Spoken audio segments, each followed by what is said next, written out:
very first thing he said was, "Don't be afraid."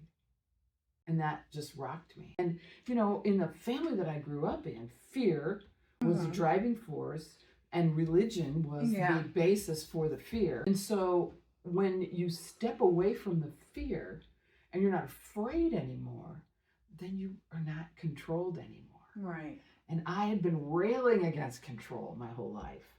And it wasn't until and what was really interesting is because the one time that I heard that message loud and clear came from a religious leader who was when a Pope John Paul was elected. The very first thing he said was, "Don't be afraid."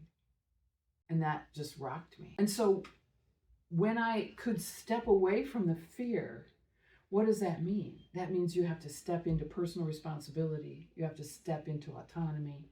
You got to choose. You're not going to just react to what everybody tells you you're supposed to do so you don't get in trouble, so you don't go to hell, so you don't suffer consequences. I'm going to step into something big, something real, something that I believe in. And that is terrifying also. I really, and so.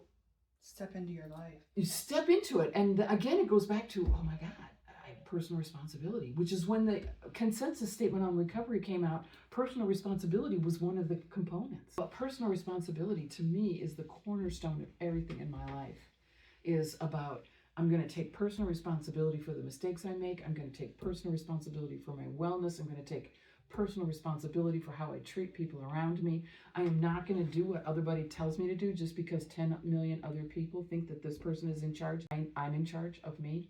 And so I find inspiration from a lot of different places, but I'm the one who's finally in control of my life, which is what I wanted as a young child, and was what got me in so much trouble as a young child. Was I wanted control, and I never got it.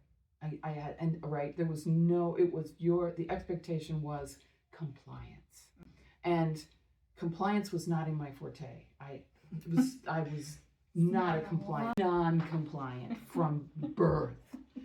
And that resulted in some pretty significant consequences. Yeah. So for me to be able to step into non-compliance has been really gratifying.